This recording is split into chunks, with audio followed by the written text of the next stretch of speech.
अस्सलाम वालेकुम। ये मेरा नेक्स्ट लेक्चर है जो कि I will do it for cost के लिए। ये लेक्चर हमारा हो जाएगा 7.34 एंड कॉस्ट एंड रेवेन्यू। ठीक है, और इसमें ये भी चैप्टर नंबर 5 है।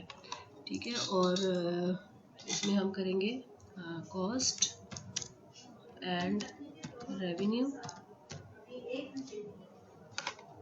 एंड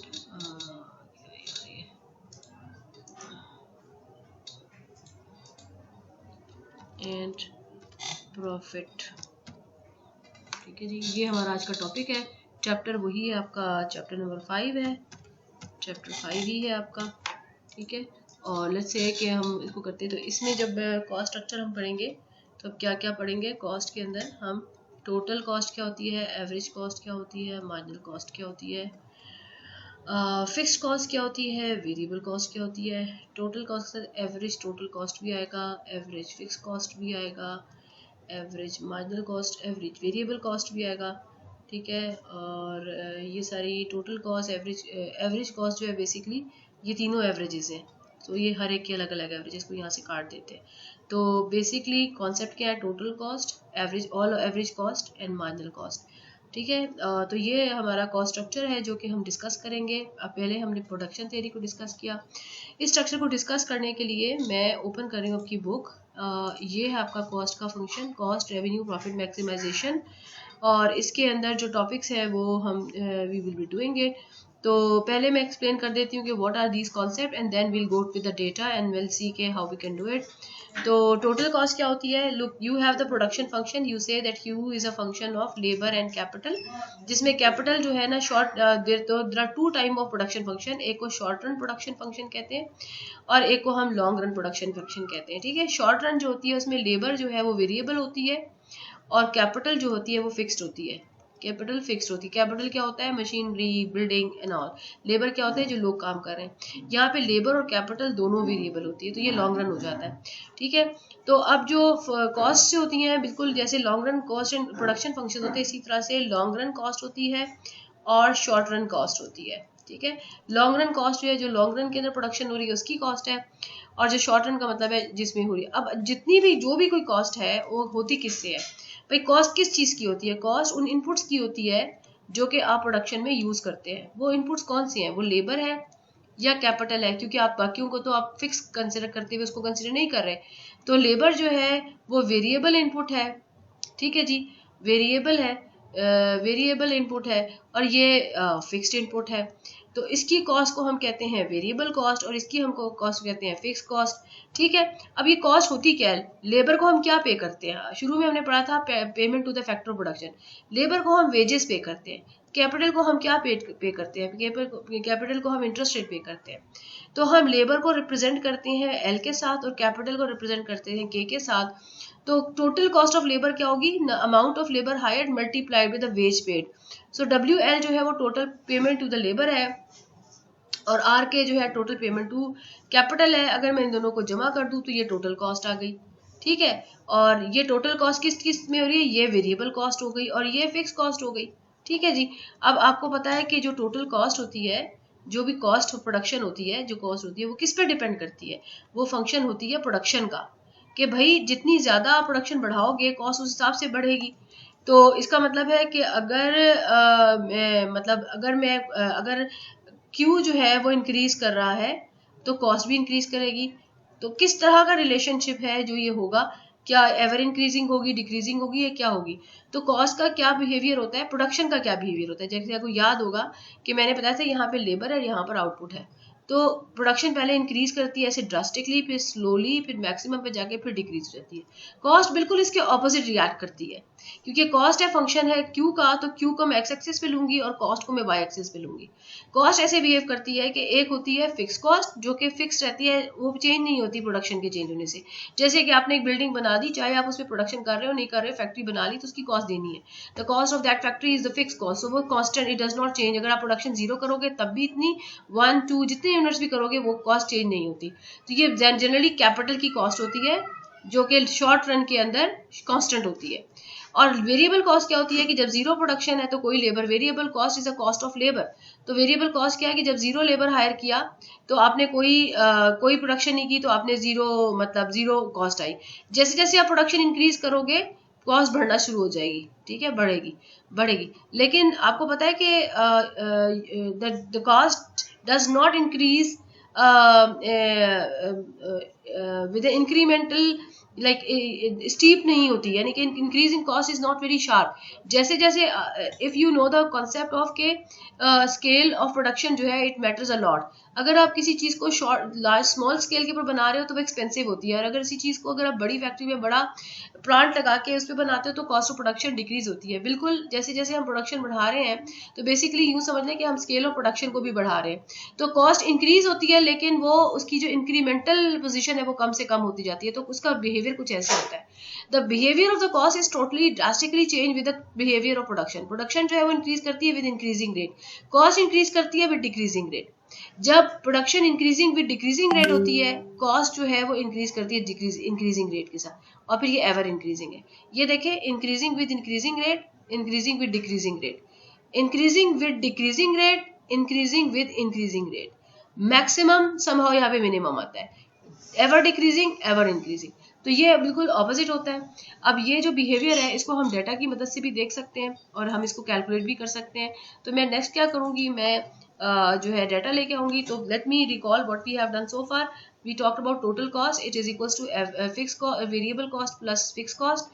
वेरिएबल कॉस्ट क्या होती है, कॉस्ट ऑफ लेबर होती है। फिक्स कॉस्ट क्या होती है, कॉस्ट ऑफ कैपिटल होती है, ठीक है जी। और अभी इसके साथ हमने जो कॉन्सेप्ट करने हैं वो एवरेज कॉस्ट के और मार्जिनल कॉस्ट। तो मार्जिनल कॉस्ट जो है वो क्या है, मार्जिनल किसी भी चीज का होता है change in total cost with respect to change in labour. इसका क्या मतलब है, as you increase sorry labour नहीं क्यू के इंक्रीज करने से कॉस्ट बढ़ती है। तो जैसे जैसे आप इंक्रीज करते हो क्यू को तो क्या चेंज आता है कॉस्ट के अंदर, वो है आपका मार्जिनल कॉस्ट। तो ये you will be better able to understand it using the data. तो let me take data from your book and then I will explain it from there. मैं वहाँ पे यहाँ पे कैलकुलेट नहीं करूंगी बिकॉज राइटिंग इट्स डिफिकल्ट, तो मैं यहाँ से ही लूंगी। सो लुक एट दिस, ये आपका चैप्टर है। We start with cost, fix cost, variable cost, ये कॉन्सेप्ट लिखे हुए हैं यहाँ पर। एंड देन ये है आपका डेटा पूरा का पूरा, ठीक है। इसको मैं थोड़ा सा बड़ा कर लूँ, नहीं, या इसको थोड़ा सा हम या बड़ा कर लेते हैं थोड़ा सा, या बेटर। तो ये आप देखो कि या इसमें देखो ये है छोटा ही करना पड़ेगा। ये देखो reasons of production, stage 1, stage 2, stage 3 क्या कर रही है ये number of workers, total product, marginal product. Actually ये पुराना वाला जो हमारा डेटा है ये उसको कैरी फॉरवर्ड किया हुआ है। ये सारे नंबर्स वही वाले जो हमने प्रोडक्शन, ये 3 कॉलम जो है प्रोडक्शन के हैं, कि देखो प्रोडक्शन स्केड्यूल भी लिखा हुआ है। फिर आगे जो है ना वो कॉस्ट के स्ट्रक्चर है, फिर रेवेन्यू प्रॉफिट, ये मैं बाद में बताती हूँ। तो मैं अब यहाँ पे कॉस्ट पे आ रही हूँ। पहला है टोटल फिक्स कॉस्ट। मैंने क्या बताया था कि फिक्स कॉस्ट किस चीज की कॉस्ट होती है, फिक्स कॉस्ट जो होती है वो कॉस्ट ऑफ कैपिटल होती है। इसमें नहीं लिखा जा रहा, यहाँ पे नहीं, यहाँ नहीं लिखा जा रहा। ओके, टोटल फिक्स कॉस्ट जो है कॉस्ट ऑफ कैपिटल है, ठीक है। $50 मतलब यू आर इंक्रीजिंग प्रोडक्शन लेकिन your total cost is not changing. Variable cost क्या होती है, कॉस्ट ऑफ लेबर है। ये 0 लेबर है, नो कॉस्ट। 1 लेबर है 140, ठीक है। 2 लेबर्स है 230, 3 लेबर्स है 320 एंड सो ऑन। ये लेबर की कॉस्ट है। मार्जिनल कॉस्ट क्या है, the change in cost, total cost with a change. अच्छा, टोटल कॉस्ट के बाद है। टोटल कॉस्ट कैसे आएगी, इन दोनों नंबरों को आप जमा कर लोगे। 50 + 0 is 50, 50 + 90 is 140, 50 + 180, because total cost is the variable cost plus fix cost. ये सर आपके पास आ गया। अब इसके बाद मार्जिनल कॉस्ट निकालनी है। मार्जिनल कॉस्ट क्या है, आप करोगे पहले वाले की मार्जिनल कभी भी पहले का डिफाइन नहीं होता। अगला वाला कैसे करोगे, 140 - 50 डिवाइडेड बाय, ये जो हो गया चेंज इन कॉस्ट। नीचे क्या डिवाइड करना था, चेंज इन आउटपुट। आउटपुट देखो ये है आउटपुट, टोटल प्रोडक्ट का कॉलम आउटपुट है। तो आपका कैलकुलेशन कैसे होगा, 140 - 50 डिवाइडेड बाय 7 - 0। तो 140 -50 हो जाता है 90 और 90 डिवाइड बाई 7, तो 90 डिवाइड बाई 7 का आंसर आएगा 12.86। तो ये आपको कैलकुलेटर की मदद से ये कैलकुलेशंस करनी होंगी। 230 - 140 डिवाइडेड बाई 20 - 7, तो ऐसे करके ये सारा कॉलम कैलकुलेट हुआ है। तो अब आपके पास मार्जिनल कॉस्ट आ गई, टोटल फिक्स कॉस्ट आ गई, टोटल वेरिएबल कॉस्ट आ गई, टोटल कॉस्ट आ गई और मार्जिनल कॉस्ट आ गई। इसमें इन्होंने एवरेज कॉस्ट को कैलकुलेट नहीं किया हुआ। अगर आप एवरेज कॉस्ट लेना चाहोगे तो आपने कुछ नहीं करना, टोटल कॉस्ट का जो ये कॉलम है डिवाइडेड बाय क्यू, ये होती है सी बाय क्यू। तो 50, ये पहला वाला डिफाइन नहीं होगा उसमें भी एवरेज कॉस्ट के अंदर, तो ये total cost divided by total product, ये जब करोगे तो एवरेज कॉस्ट का कॉलम भी आ जाएगा। तो ये सारे जो है वो कर्व्स हैं, ये जरा मैं आगे से देख लेती हूँ। ये देखो मार्जिनल कॉस्ट और फिर ये आगे ये ब्रेक इवन पॉइंट वगैरह आगे की चीज़ें। तो we are done with the cost. आगे चलते हैं रेवेन्यू कि मतलब प्रोडक्शन प्रोसेस हो रहा है, प्रोडक्शन डिफाइन कर ली, कॉस्ट डिफाइन कर ली, ये सारा प्रोसेस क्यों हो रहा है? ये सारा प्रोसेस प्रॉफिट के लिए हो रहा है, ठीक है ना। बिकॉज मैं यहाँ पे थोड़ा सा लिख के आपको बताती हूँ कि हमने प्रोडक्शन फंक्शन को डिफाइन किया, प्रोडक्शन, ठीक है जी, वो हमने कहा जी output is a function of labour and capital, और वो सारा data average product, marginal product, total product की कहानी, ठीक है। फिर हमने कॉस्ट फंक्शंस को डिफाइन किया, ये क्या थी, cost is a function of output, और average cost, marginal cost, total cost, average fixed cost, average variable cost और फिक्स कॉस्ट, ये सारा हमने डिफाइन कर लिया। अब ये सब कुछ क्यों कर रहे हैं? क्योंकि we are actually talking about producer theory. What is producer theory? The theory of producer. क्या करता है वो चीजें बनाता है और मार्केट में बेचता है, उससे उसे क्या मिलता है? उसे मिलता है प्रॉफिट। प्रॉफिट क्या चीज होती है? प्रॉफिट होती है difference between total revenue and total cost. Total revenue क्या होता है? तो selling the thing in the market at a certain price and the money earn. तो प्राइस है P जिसपे वो सेल कर रहा है और आउटपुट क्या सेल कर रहा है? Q। तो P times Q total revenue हो गया। कॉस्ट क्या चीज होती है? कि जितना आपने कॉस्ट ऑफ आउटपुट, जितनी आपने प्रोडक्शन की उतनी कॉस्ट आ गई। तो इसका मतलब ये है कि ये क्या चीज है? Output it's a production function. ये क्या चीज है? ये कॉस्ट थ्योरी है, कॉस्ट है। और ये क्या है? ये है प्राइस। तो हमने इसको पढ़ लिया और इसको पढ़ लिया, ठीक है। इसको पढ़ना है और ये प्रॉफिट को समझना है। तो ये प्रॉफिट का सिंबल है। तो प्रॉफिट अगर आपने निकालना है तो आपको दो चीजें चाहिए, एक आपको टोटल रेवेन्यू चाहिए और एक आपको टोटल कॉस्ट चाहिए। अब अगर इसको देखो आप, ये इसके अंदर टोटल रेवेन्यू क्या था? Price time quantity. प्राइस हम एज्यूम करते हैं कि जी जो मार्केट है वो एक सर्टेन प्राइस पे सेल कर रही है। लेट मी चेक कि क्या है टोटल रेवेन्यू। 10, ये मेरे ख्याल में क्या आएगा, 105 डिवाइड बाई 7 करो तो प्राइस का पता चल जाएगा क्या आती है। कैलकुलेटर से देख लेते हैं।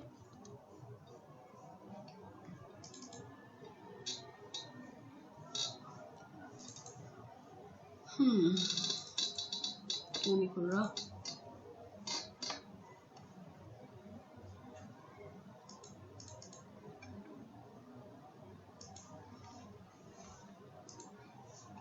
चलो छोड़ दूंगा, कहीं और से कर लेते हैं।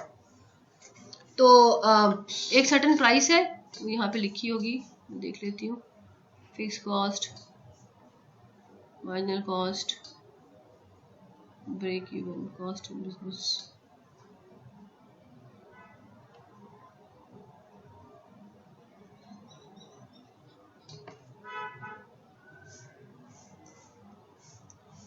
Multiply average price. So if ये देखो ये लिखा हुआ है, so if 7 units are sold at 15 each, मतलब प्राइस क्या यहाँ पे ले रहे हैं? 15 ले रहे हैं, ठीक है जी। 15 प्राइस है, तो क्या किया होगा टोटल रेवेन्यू के लिए? Price time quantity.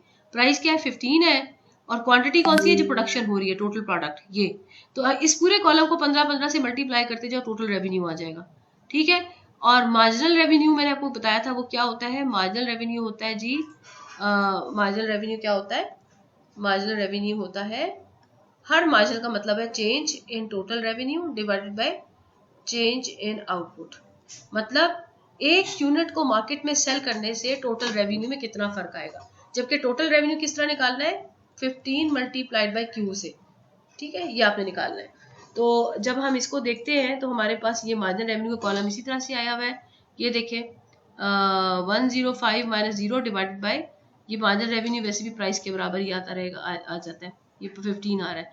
और फिर प्रॉफिट क्या होता है? Total revenue minus total cost. ये टोटल रेवेन्यू का कॉलम है और ये टोटल कॉस्ट का किधर कॉलम है? ये टोटल कॉस्ट का कॉलम, बाकी कॉलम पे नहीं जाना। तो ये आपके पास जिनके differences 0 - 50 is equals to -50। 105 minus 140 minus, इसका क्या मतलब है कि ये शुरू स्टेजेस ऑफ प्रोडक्शन के अंदर, शुरू जब बिजनेस आप स्टार्ट करते हो तो आप लॉसेस में जाते हो, ये लॉसेस चल रहे हैं। ये देखो ये है आपका टोटल रेवेन्यू 300, जबकि आपकी टोटल कॉस्ट क्या आई हुई थी 230। अब यहाँ पे बिजनेस से प्रॉफिट करना शुरू कर दिए, 70, 250 बढ़ है, 520, 850, 1060, 1210। So what is happening as you are increasing production, profit is increasing. Producer का ऑब्जेक्टिव क्या होता है? प्रॉफिट अर्न करना, प्रॉफिट अर्न करना या मैक्सिमाइज करना, प्रॉफिट को मैक्सिमाइज करना। So every economic agent is after maximisation. तो हम इस पूरी लाइन में देखेंगे कि सबसे बड़ा नंबर क्या आ रहा है, और ये हाईलाइटेड है 1300 आ रहा है। तो ये 1300 क्या है? ये मैक्सिमम प्रॉफिट है। तो ये किस प्राइस पे आ रहा है? 15 रुपए पे आप चीज को सेल कर रहे हैं तब आ रहा है। और कितना यूनिट प्रोड्यूस करने पे आ रहा है? तो प्रोडक्शन पे चले जाएं, 144। तो क्या स्टोरी है इस बिजनेस की कि you start a business, you earn losses, and later on you start making profit, and there comes a point where you get the maximum profit. What is that point? Once your company is producing 144 units and you are selling it at the price 15, you ends up making profit 1300. If you produce more, you go to 148, now your profit has gone down. So what is your decision? Your company should produce 144 unit, and this is called profit maximization decision. So once we ask of what is profit maximization, so you say the firm should produce this much of output and they should sell at this price. So 144 units produce करने चाहिए और 15 price पे cell करना चाहिए, तो उनको maximum profit मिलेगा. So we are done with this column, and we have discussed total cost, marginal cost, break. अच्छा, ब्रेक इवन क्या होता है? ब्रेक इवन वो पॉइंट होता है जहां पे कॉस्ट और रेवेन्यू बराबर हो जाते हैं. तो टोटल कॉस्ट और टोटल रेवेन्यू कहाँ पे बराबर है? देखिए ये आपके पास है, ये ब्रेक प्रॉफिट का पॉइंट जो है ब्रेक इवन पॉइंट नहीं होता. तो हम अगर देखना चाहें टोटल रेवेन्यू का कॉलम और फिर टोटल कॉस्ट का कंपेयर करें, 50, 0, 140, 105, 230, 300, 320, 570, 410, 930, 500, 13, 5, 19, 16, टोटल रेवेन्यू 6, ये और ये 7, 2, 8, 2, 9, 2 एंड ये है. तो इस सारे जो है उसके अंदर अभी तक वो सिचुएशन नहीं आई है जिसके ऊपर ब्रेक इवन नजर आ रहा है, बट हमारे पास कॉलम्स होते हैं जिसपे ब्रेक इवन होता है. सो ये हमने टेबल डिस्कस कर लिया है, and now we have to discuss break even point. Finally we the business it can find the production level that generates just enough revenues to cover the total operating cost. This is called break even point. For example, in figure 5.6, the break even point is between 7 and 20 units of total product.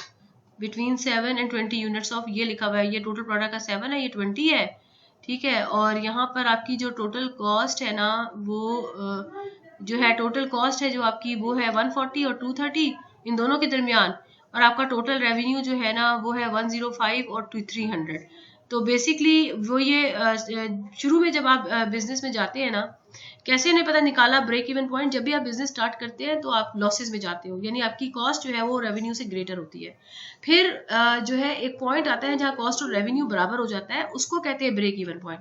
तो अब हमारा जो table है ना उसके अंदर ये point नहीं दिया हुआ, ये पहले लॉसेस बता रहे हैं और फिर डायरेक्ट प्रॉफिट बता दिया, मगर इनके बीच में एक पॉइंट होगा जहां पर रेवेन्यू और कॉस्ट जो है वो बराबर हो जाएगी. तो वो पॉइंट क्योंकि इनके बीच में होगा तो हम उसी कॉन्सेंट्रेशन में हम ये कहते हैं कि 7 और 20 के बीच में प्रोडक्शन जब हो रही है ना, 7 यूनिट और 20 यूनिट, इसके बीच में कोई ऐसा पॉइंट होगा जहां पे कॉस्ट और रेवेन्यू बराबर होंगे, और उसके बाद फर्म जो है वो प्रॉफिट शुरू करती है, पॉजिटिव प्रॉफिट. तो वो पॉइंट यहाँ पे क्योंकि दिया हुआ नहीं है, लेकिन इसको डिफाइन किया गया है, और किसी और टेबल में वो आपको नजर भी आ जाएगा, वो मैं आपको डेटा दिखा दूंगी, शेयर करूंगी मैं आपके साथ. तो ये जो है we have discussed this one concept of break even. यहाँ पर आगे चलते हैं. तो ये जो है marginal analysis of profit maximisation, total revenue पढ़ लिया, मार्जिनल रेवेन्यू पढ़ लिया, ठीक है. मार्जिनल एनालिसिस में बाद में बताती हूँ आपको. तो तकरीबन ये हमारा चैप्टर जो है फिनिश हो गया, except one topic which is left from this chapter के मार्जिनल एनालिसिस क्या होता है. तो इकोनॉमिक्स के बारे में एक खास बात है कि इकोनॉमिक्स डिसीजन मेकिंग जो होती है ना वो हमेशा थिंकिंग एट द मार्जिन होती है. हर चीज, हर डिसीजन में थिंकिंग एट द मार्जिन है. मतलब अब ये प्रोडक्शन थ्योरी है ना, प्रॉफिट मैक्सिमाइजेशन है. तो प्रॉफिट मैक्सिमाइजेशन कहाँ पर होती है? Thinking at the margin is the rule. वो क्या है thinking at the margin? Thinking at the margin का मतलब है कि आप कंपेयर करो दो चीजों को. If you really want to decide what production should take place which maximizes profit, so you should think at the margin. What margin? Margin is from the marginal. तो इसमें कौन से दो मार्जिनल कॉन्सेप्ट है? एक मार्जिनल कॉस्ट का concept है, एक मार्जिनल रेवेन्यू का कॉन्सेप्ट है. ठीक है. मार्जिनल कॉस्ट क्या चीज होती है? मार्जिनल कॉस्ट होती है additional cost of producing an additional unit, delta C over delta Q. मतलब आपने एक यूनिट प्रोड्यूस किया, नेक्स्ट तो उस पर कितने एडिशनल पैसे लगे. मार्जिनल रेवेन्यू क्या होता है? Change in total revenue by change in Q. मतलब एक वही यूनिट जब आपने मार्केट में सेल किया तो उससे कितना रेवेन्यू जनरेट हुआ. अच्छा, अब हमने इसको कैसे रूल बनाना होता है अपनी प्रोडक्शन डिसीजन के लिए. सपोज करो सिचुएशन ये है कि you produced a unit Q and it has some marginal cost and it has some marginal revenue and you find that the cost exceeded marginal revenue. ठीक है. दूसरी पॉसिबिलिटी क्या हो सकती है कि एक्चुअली ये सिचुएशन नहीं थी बल्कि ये सिचुएशन थी. अब इन दोनों को जरा कंपेयर करो. अगर किसी यूनिट को प्रोड्यूस करने की कॉस्ट, मार्जिनल कॉस्ट, उसके रेवेन्यू से एक्सीड कर जाए तो ये लॉस है. अगर किसी यूनिट के प्रोड्यूस करने की कॉस्ट उसके रेवेन्यू से कम है, इसका मतलब है it is profitable. So once the thing is profit, production is profitable क्योंकि you are selling it at a high profit. तो अगर मार्जिन है आपके पास, so you go for more production.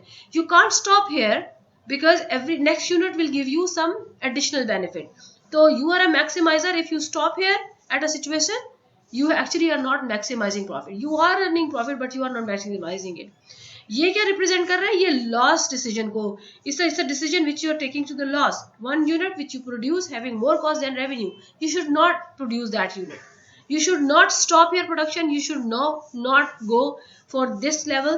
So what should be the decision point? Decision point is any point where marginal cost is equals to marginal revenue.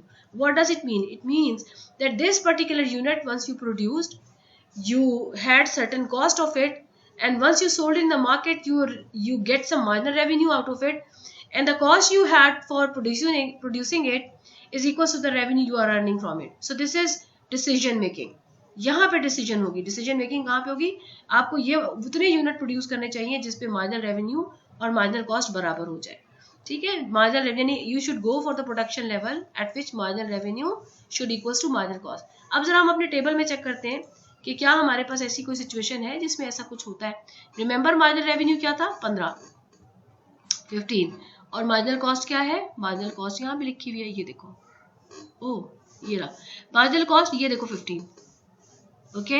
और marginal revenue 15. तो क्या नजर आया?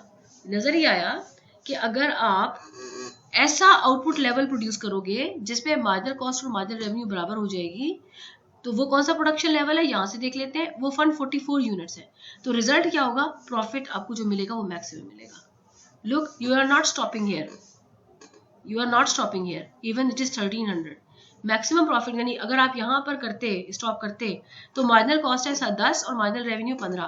Production कितनी हो रही है? 138. You could have produced 6 more units and you could have achieved more profit by producing additional unit. तो यहाँ पर आप इवन दो कि प्रॉफिट जो है वो 1300 है, लेकिन यहाँ पर मार्जिनल कॉस्ट और मार्जिनल रेवेन्यू सेटिस्फाई नहीं हो रहा, रूल नहीं बन रहा. और रूल कहाँ पे सेटिस्फाई हो रहा है? जहाँ पर दोनों बराबर है. तो it calls it that you should produce 1400 units and you end up in having profit of 13 you should produce 144 units and you end up having profit of 1300. तो that is all about production theory as well. production theory भी हो गई और मेरे ख्याल में ये हम कर चुके.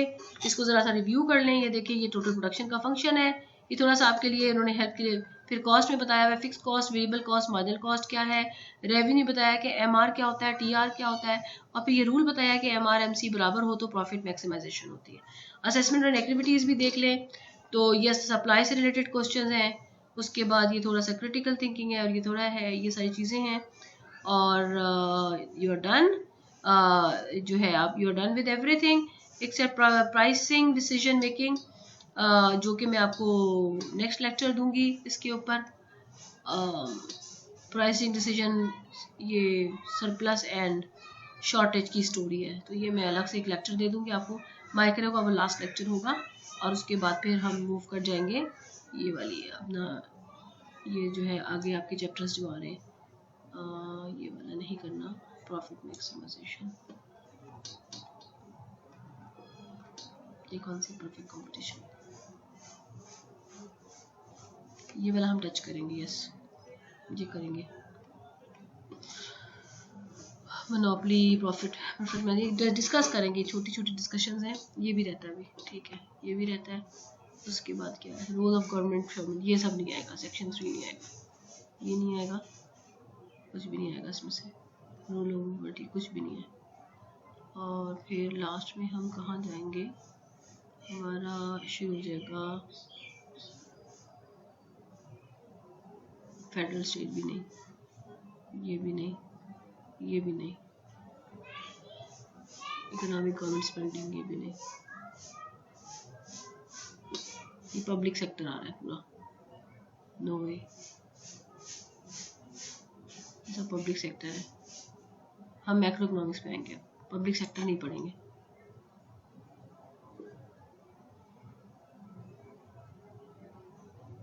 ये यूनिट 4 मतलब चैप्टर 6 करना है, और थोड़ा सा वो 7 है मेरे ख्याल में, ये पता नहीं कौन सा चैप्टर है, मार्केट स्ट्रक्चर का, और फिर मैक्रो इकोनॉमिक्स पे आ जाएंगे यूनिट 4 पे, which is chapter 12 macro economic performance, economic instability, chapter 3 14 13, फिर 14 हम डिस्कस ज़्यादा नहीं करेंगे, और 15 जो है पार्शली डिस्कस करेंगे।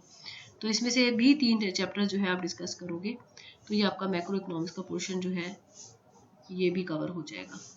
तो अभी हमारे पास है तकरीबन 7-8 वीक, इंशाल्लाह जनवरी में मुझे लगता है कि यूनिवर्सिटी खुल जाएगी, तो ज़्यादा बेटर हो जाएगा। Let's see how we go. तो bye for now, next lecture will be on prices signal.